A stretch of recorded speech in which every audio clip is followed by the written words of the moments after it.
Bienvenidos a Aula 47.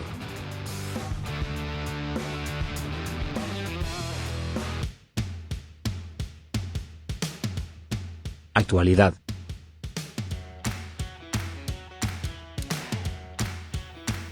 ¿Nos creerías si dijéramos que se ha descubierto un bebé dinosaurio? Pues efectivamente, ha aparecido un huevo con un feto de dinosaurio a punto de nacer. Se ha encontrado acurrucado perfectamente dentro de su huevo, algo nunca antes visto. Arroja algo de luz sobre los vínculos entre los dinosaurios y las aves. El fósil de 70 millones de años conserva el esqueleto embrionario de un dinosaurio oviraptor, que ha sido llamado Baby Yingliang, por el nombre del museo chino que lo alberga. Los huesos de dinosaurios bebés son tan pequeños y frágiles que rara vez se conservan como fósiles, por lo que este es un hallazgo muy afortunado, dijo Darla Zelenitsky, profesora asociada del Departamento de Geociencia de la Universidad de Calgary, en Canadá. El huevo mide alrededor de 17 centímetros de largo y se estima que el dinosaurio mide 27 centímetros de largo desde la cabeza hasta la cola. Los investigadores creen que como adulto, si hubiera vivido, habría medido entre 2 y 3 metros de largo. Interesante, ¿no?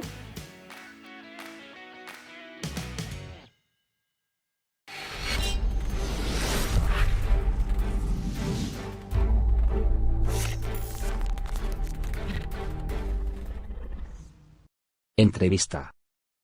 Entrevistaremos a Natalia Fernández, Relaciones Públicas y Community Manager de Drune Boutique.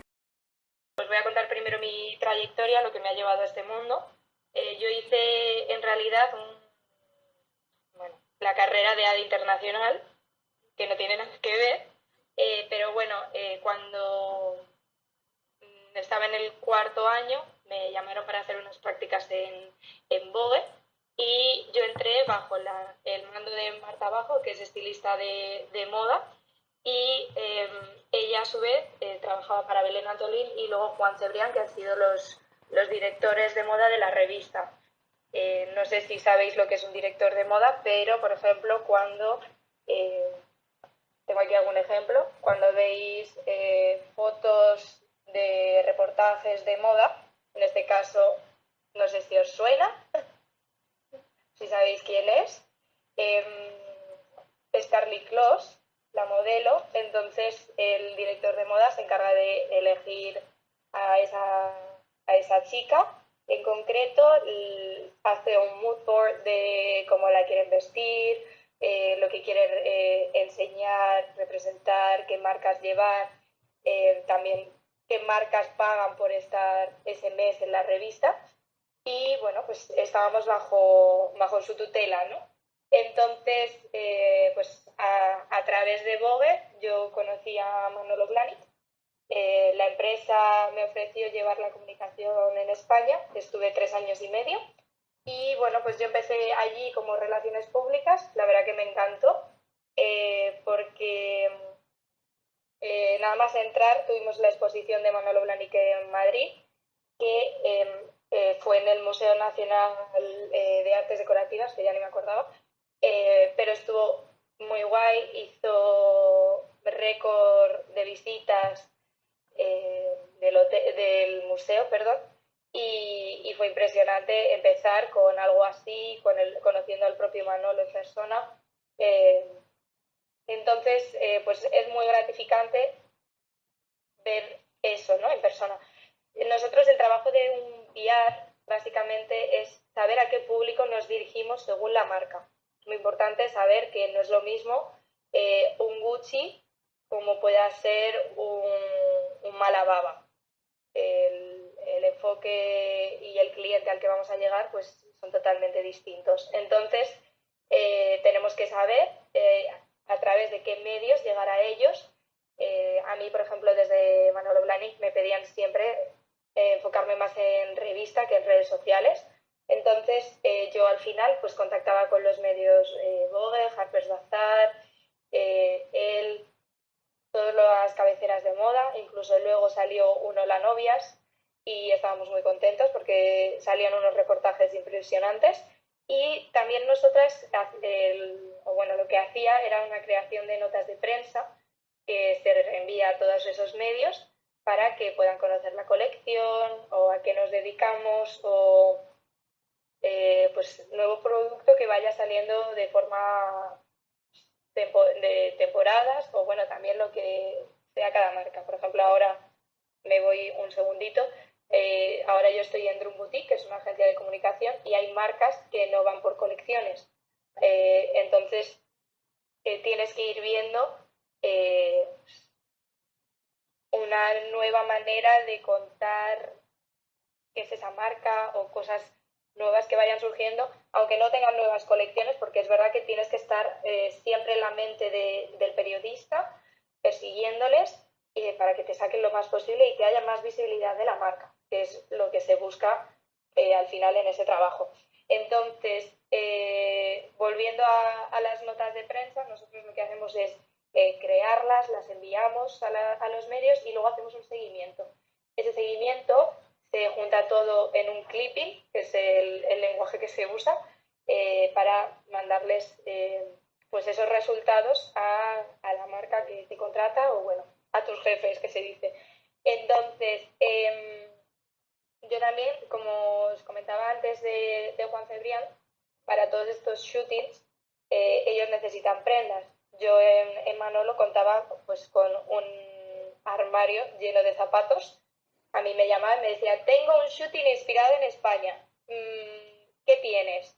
Y yo llegaba, seleccionaba los zapatos que creía que eran más españoles y de repente, al cabo de los meses, te llegaba la revista a la oficina y pues te aparecían zapatos de inspiración española. Estas, por ejemplo, sandalias con el trenzado, que al final en España somos muy de atar, los cordones. Luego tengo aquí estas que me parecen lo más, que tienen madroños, si os fijáis, que son muy españoles, son las borlitas, que en costura pues se llaman madroños. Y bueno, pues es una pasada de repente abrir la revista y ver pues, este tipo de resultados. Tengo aquí otra, por ejemplo, esta que fue una colaboración con Castañer, que más español no podía ser. Entonces, claro, de repente te llega esta pedazo de página y es un subidón. La verdad. Y bueno, cuando llegan las portadas, aún más. Que te llega una portada de Harper's Bazaar y los zapatos ahí en grande, a mí es lo que más me gusta de este trabajo. Entonces, también eso es otra de las ramas que tenemos, pero no todo es currito. También nosotros, dentro de ese curro, hacemos la organización de presentación de las colecciones, o por así decirlo, los eventos o press days a prensa. Entonces se selecciona un día, se hace una invitación, se llama a toda la prensa, se organiza pues una exposición del producto y se les presenta. Entonces está muy guay porque terminas de conocerles, de ponerles cara. Al final, con el tiempo, muchos de ellos acaban siendo tus amigos y sales de trabajar y quedas con ellos. Entonces, hay un apoyo mutuo, tanto para la prensa, porque le estás dando material, como ellos que te están sacando a ti y tienes tu trabajo realizado. Entonces, más o menos, ese es el trabajo de un PR. Y bueno, yo ahora estoy en Drum Boutique, como os había comentado antes, y en las agencias se llevan más marcas. Entonces, el ejecutivo de cuentas a lo mejor puede llevar una, que 3, que 7. Entonces, en nuestro caso llevamos 5 marcas y tienes que aprender a llevar cada una y hacer todo el trabajo que os acabo de contar una por una. Entonces, es muy guay, es un reto importante porque hay que saber organizarse, tener una mente abierta y ser muy polivalente y muy camaleónico y eso, pues una marca de repente de unas deportivas con una plataforma gigante a una discoteca. Entonces tienes que saber enfocarte a una y a otra.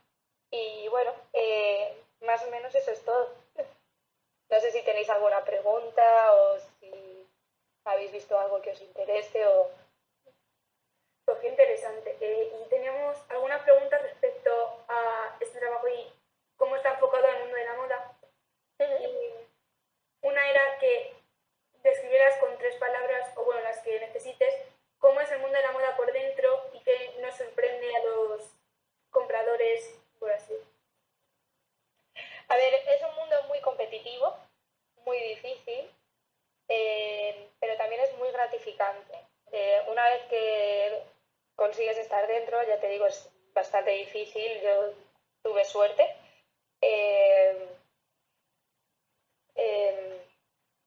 Pero es que en realidad lo describiría así, no te quiero engañar porque es verdad que es difícil y es competitivo, entonces, bueno, serían las palabras que usaría para ello. Yo me llevo muy buenas amigas de todos estos años de relación con los medios y con otros PRs, porque es verdad que al final somos competencia, pero todos estamos en el mismo saco, todos nos tenemos que apoyar y todos tenemos que salir en las revistas o lo que sea. Y el mundo de la moda, pues es así. Te vas a encontrar de repente marcas que no te van a gustar nada, que te hacen trabajar hasta la 1 de la mañana, pero luego hay otras marcas que te hacen trabajar hasta esa hora, pero te lo valoran, te lo reconocen. Y bueno, es como el mundo en general, o sea, cualquier trabajo. Yo antes de hacer las prácticas en Vogue he estado trabajando en Gucci, yo por mi cuenta, nada de dependiente, vamos, nada así fuera de lo habitual, pero tuve todo tipo de jefes, unos muy buenos, otros muy malos, de llegar a casa llorando. Pero cuando tienes gente que merece la pena, es impresionante. Y eso te va a pasar en cualquier mundo, sea moda, sea otro. Y te queríamos preguntar si nos puedes contar alguna anécdota de un desfile o de algún trabajo. Uy, de esas tendría muchas, pero pues para que te hagas una idea, en el showroom de Manolo, muchas veces las revistas te llamaban un jueves o un viernes a las 7:30. Oye, mañana me han puesto un shooting de moda, no tengo nada, por favor, sálvame, déjame algún zapato. Y de tener que ir yo en persona a llevar el producto para que le diera tiempo a esa estilista a poder fotografiarlo. Y es más, yo creo que el de Karlie Kloss fue algo así. El que os he enseñado antes. Yo creo que fue de última hora, porque hay muchas veces que las modelos no están confirmadas pues hasta el último momento. Y tienes que correr, porque si no sales tú, sale otra persona. Entonces, el mundo del PR tienes que estar siempre disponible a todas horas y dispuesto, sobre todo dispuesto, siempre con buenas caras. Aquí. Esta es otra, por ejemplo. Y todo esto en un shooting, o sea, conseguir esto es súper difícil, súper complicado, porque hay 1000 marcas, pero que salgan tantos zapatos en un shooting, ponte una medallita. Y no sé, así más anécdotas que se me ocurra. No, es que ahora, ¿sabes qué pasa? Que la mayoría de los influencers también te quitan, maquillan mucho la situación, no es tan real. Nosotras, o sea, yo lo que os quiero plasmar es que es un trabajo de día a día, que echamos muchas horas, mucho empeño, y que los influencers a veces pues aparecen y se van y no ven todo el trabajo que hay detrás de un desfile o de lo que hace posible que ellas estén ahí disfrutándolo, o ellos. Entonces, ¿considerarías que las redes sociales han afectado a todo este sector? Sí, las han afectado, sobre todo porque están dando más visibilidad, pero también veces es malo por eso, porque no aprecias las horas que hay detrás. O sea, imagínate Christian Dior, para hacer un vestido a lo mejor están 300 horas, más luego lo que hay de fotografía, del trabajo de estilista para que la prenda quede bien en el momento del desfile, que se lleve pues con una pulsera o con un pañuelo, con el complemento que haya. Y eso, el trabajo del PR también es reflejarlo a los medios, y que los medios muchas veces lo valoran. Tú ves las notas de prensa o las noticias en sí, y ellos incluso lo ponen, lleva tantas horas hacer este diseño. Todo ello, pues los medios sí que lo valoran, pero las redes sociales eso no.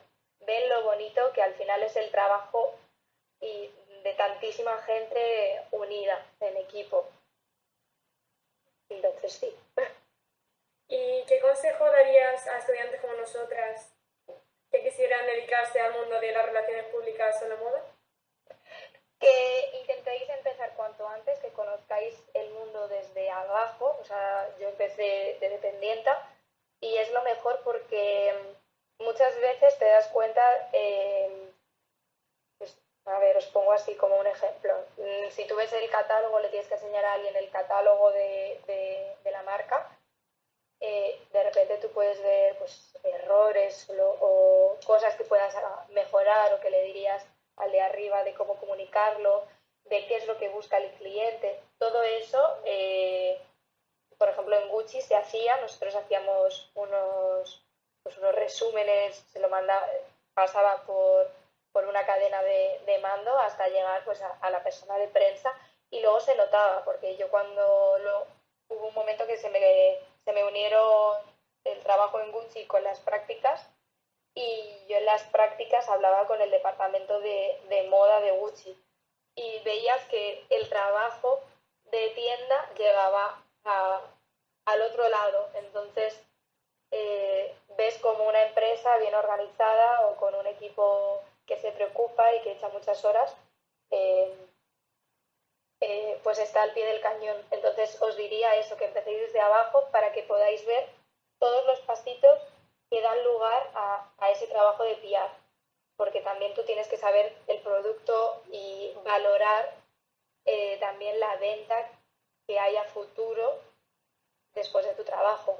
O sea, tú haces la nota de prensa, le llega al periodista, el periodista llegará al cliente, y el cliente cuando va a tienda es donde realmente va a valorar ese trabajo tuyo de PR. Pues muchas No sé gracias. si me he explicado bien, pero bueno. Sí. Pues ha sido muy interesante. A mí me gusta mucho saber Me alegro. Yo creo que ya hemos hecho todas las preguntas. Vale, muy bien. Pues nada, chicas, si no cualquier cosita, me podéis escribir si queréis hacer prácticas. Tengo amigas en otras agencias que siempre están buscando gente, que al final queréis dedicaros a ello, y vais a aprender un montón. Vais a aprender un montón. Pues muchas gracias. Nada, vosotras. Ana, encantada también. Igualmente, muchísimas gracias por Que tu te sea tiempo. leve. Gracias. No, a vosotras. Hasta Gracias. Adiós. Adiós. luego. Adiós. Medio ambiente. Escuchar el rugido del mar, ver las olas chocar frente a la costa. ¿Te imaginas que pudiéramos obtener energía de ello? Aunque sea un tipo de energía desconocida para muchos, lo cierto es que, tras décadas de investigación, se ha abierto camino como una de las energías renovables con mayor potencial y trayectoria. No hay que olvidar que se trata de un suministro ilimitado accesible desde la costa y mar adentro, lo que ayuda a reducir nuestras dependencias de combustibles fósiles y, por tanto, nuestra huella en el planeta. Las estimaciones actuales de la Unión Europea sugieren que la energía de las olas y las mareas podrá satisfacer al 15% de la demanda de electricidad europea. Actualmente, este pensamiento se abre camino a nuevas energías renovables y limpias, sobre todo gracias al impulso de nuevas tecnologías que se están desarrollando a nivel europeo. Las energías del mar consisten en aprovechar la potencia energética de los océanos para convertirla en electricidad. Esta energía se extrae principalmente de la fuerza de las olas, las mareas, las corrientes, la salinidad y también la diferencia de temperatura entre la superficie y el fondo marino. Los beneficios de las energías oceánicas son similares a las demás energías renovables. No generan residuos y tampoco provocan grandes impactos visuales ni ambientales considerables. Hablamos de una energía renovable que ayudará a combatir de forma efectiva la cruda realidad sobre el cambio climático, ayudando a descender de forma considerable las emisiones de gases de efecto invernadero. Los tipos de energías marítimas son: la energía de las corrientes. Se aprovecha la energía cinética de las corrientes marinas. energías de las olas o unimotriz. Recoge la energía producida por el movimiento ondulatorio de la superficie del mar. Energía de las mareas o maremotriz. Como el mismo nombre nos indica, este proceso utiliza los cambios de nivel con el ascenso y descenso del agua, pleamar y bajamar, causado por la acción gravitatoria del Sol y la Luna. Energía maremotérmica. Fundamentalmente aprovecha la energía térmica causada por los cambios de temperatura entre la superficie y el fondo marino. Y por último, la energía del gradiente salino o energía azul. Esta energía se refiere a la concentración de sal que existe entre el agua del mar y el agua de los ríos.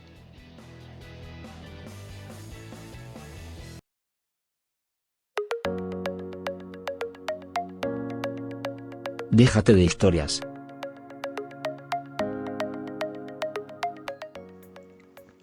Entre finales del siglo XIX y principios del XX pasaron a la historia una serie de inventores españoles que colocaron a nuestro país en la vanguardia de la ingeniería mundial.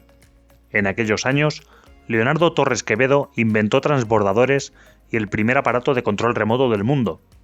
Isaac Peral patentó el primer submarino con propulsión eléctrica. El manchego Mónico Sánchez inventó un aparato portátil de rayos X y Juan de la Cierva construyó su primer autogiro. Sin embargo, hoy vamos a dedicar la sección a un ingeniero menos conocido, pero cuyos avances tuvieron una gran proyección internacional. Nos referimos a Emilio Herrera Linares. Nacido en Granada en 1879, en el seno de una familia de la alta burguesía, Emilio Herrera fue desde pequeño un apasionado de la aviación y de la aerostática, debido sobre todo a la influencia de su abuelo y su padre, ambos militares, y a las novelas de Julio Verne. Tras licenciarse como teniente en 1903, Emilio solicitó su traslado a la Academia de Ingenieros de Guadalajara, y durante la Guerra de África se convirtió en piloto de dirigibles. No obstante, su fama no comenzó a manifestarse hasta febrero de 1914, cuando en plena Guerra del Rif sobrevoló en aeroplano el estrecho de Gibraltar junto a José Ortiz Echagüe. Este viaje, entre los aeródromos de Tetuán y Sevilla, finalizó con el recibimiento del rey Alfonso XIII y les valió aparecer en toda la prensa europea, ya que era la primera vez que se conseguía esta hazaña. A partir de ese año, Herrera centró sus estudios en los principios científicos, técnicos, comerciales y legales de la aeronáutica, y al finalizar la Primera Guerra Mundial, se propuso crear la Transaérea Colón, una línea de pasajeros transoceánica que uniría Europa con América, equipada con dirigibles del ingeniero Leonardo Torres Quevedo. Sin embargo, el proyecto fue desarrollado por una empresa alemana y Herrera fue invitado como segundo comandante para pilotar la mayor aeronave de su tiempo, el Graf Zeppelin LZ-127, el dirigible alemán que atravesaría el Océano Atlántico. Más tarde, Emilio Herrera colaboró en la invención del autogiro de Juan de la Cierva y participó en la construcción y el diseño del Laboratorio Aerodinámico de Cuatro Vientos, inaugurado en 1921 y dotado con uno de los túneles de viento más grandes y modernos del momento. 7 años más tarde, creó la Escuela Superior de Aerotecnia, para la que contó con los técnicos militares más preparados y los mejores profesores universitarios de la época. Sin embargo, la mente inquieta de Herrera no descansaba y comenzó a pensar en ir un paso más allá: conquistar el espacio. Una de sus ideas más ambiciosas era llevar a cabo un vuelo estratosférico, realizando una ascensión en globo a 26.000 metros de altura para estudiar la radiación cósmica. La misión era ambiciosa y muy peligrosa, y nadie había intentado llegar tan alto. Anteriormente, en 1928, el comandante Benito Mola había intentado una ascensión a 11.000 metros a bordo de la aeronave Hispania, pero la barquilla se quedó sin oxígeno y toda la tripulación murió. Conocedor de aquel precedente, en 1933 Herrera se puso manos a la obra para construir un globo que fuese capaz de superar los 20.000 metros, y sobre todo para diseñar un traje adecuado que aislara al piloto del frío y de la presión, además de proporcionarle oxígeno y movilidad. El traje que diseñó Herrera estaba formado por 3 capas, una de lana, otra de caucho y una tercera de tela reforzada con cables de acero. Estas capas iban forradas por otra capa exterior de plata que evitaba el recalentamiento. El casco cilíndrico era de acero e iba recubierto de aluminio y tenía un triple cristal para evitar la radiación solar. Además, contaba con un micrófono para permitir la comunicación por radio. Por último, las articulaciones estaban provistas de un sistema de acordeón que permitía la movilidad del piloto.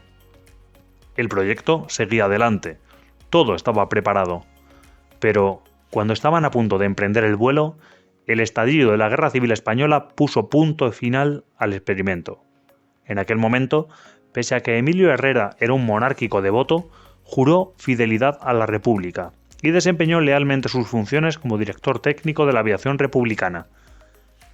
En 1939, tras el fin de la contienda, se exilió a Francia, donde siguió con sus investigaciones y conoció al físico Albert Einstein, quien lo recomendó para el cargo de consultor de física nuclear de la UNESCO. Durante los años de la Segunda Guerra Mundial, bajo el régimen de Vichy, los alemanes le ofrecieron trabajar para el Tercer Reich, pero Herrera rechazó la oferta. Aunque no abandonó en ningún momento la investigación, los últimos años de Herrera estuvieron ligados al gobierno republicano en el exilio, inicialmente como ministro sin cartera, y más tarde, entre 1960 y 1962, como presidente. 5 años más tarde, el 13 de septiembre de 1967, Emilio Herrera falleció en Ginebra a los 88 años. Sus logros nunca fueron reconocidos por España, pero sí se ganaron el reconocimiento internacional, ya que su prototipo de traje espacial y su escafandra estratonáutica inspiraron a la NASA para crear los trajes espaciales de sus astronautas en los años 60. De hecho, se cuenta que los norteamericanos ofrecieron a Herrera colaborar en el programa espacial, pero este lo rechazó porque no le permitieron que la bandera tricolor española ondease en la Luna. No obstante, en agradecimiento póstumo por su labor, cuando la misión Apolo 11 regresó a la Tierra, el astronauta Neil Armstrong entregó una roca lunar a Manuel Casajust, uno de los colaboradores de Herrera que trabajaba por entonces en la NASA. Esta roca extraterrestre fue depositada en el Museo del Aire de Cuatro Vientos en Madrid, pero fue robada y desde 2004 se encuentra en paradero desconocido.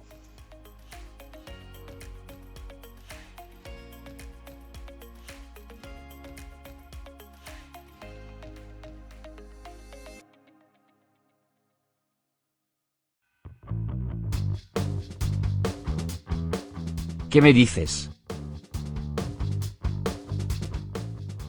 ¿Qué me dices sobre el edificio más profundo de Europa? Por si no lo sabías, este edificio se encuentra a poco menos de 25 kilómetros de distancia de Lisboa, Portugal. Se trata de una misteriosa edificación llamada la Torre Invertida, ubicada en los jardines de la Quinta da Regaleira. Se sitúa en una impresionante torre invertida que se introduce 27 metros bajo tierra y que fue lugar de culto años atrás. Por ello, es considerada como el edificio más profundo de toda Europa. Pues bien, cuenta con 9 pisos, que según los estudiosos se corresponden con los 9 niveles que aparecen reflejados en el infierno de Dante. En la parte más baja del pozo podemos observar en el mármol una rosa de los 4 vientos, que aparece sobre una cruz templaria.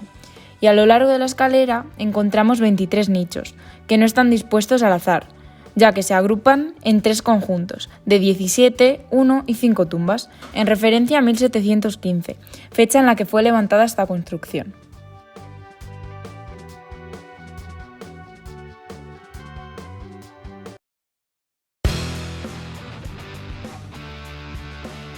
Quiz semanal. vamos a hablar del gato más pequeño del mundo. Pero primero vamos a empezar definiendo lo que es un gato. Un gato es un pequeño mamífero carnívoro doméstico. Se trata de la única especie domesticada de la familia de los félidos y con frecuencia es conocido como gato doméstico para distinguirlo de los gatos salvajes. Los gatos pueden ser caseros, de granja o ferales. Estos últimos viven en libertad y evitan el contacto con los humanos. Tinker Toy fue un gato famoso en todo el mundo, debido a su pequeño tamaño, tanto que es el gato más pequeño del mundo, según el libro de Guinness de los récords. Era un Blue Point Himalayan Persian, de apenas 7 centímetros de altura y 19 centímetros de largo. Nació siendo el más pequeño de una camada de 6 gatos, y su leve crecimiento le hizo sobresalir entre los demás, a pesar de su pequeño tamaño. También podemos encontrar otras razas de gatos que también se consideran pequeños, como el Korat, Munchkin, Skookum o Devon Rex. Quiz semanal. ¿En qué 2 países del mundo no puedes comprar Coca-Cola? Bienvenidos a Aula 47.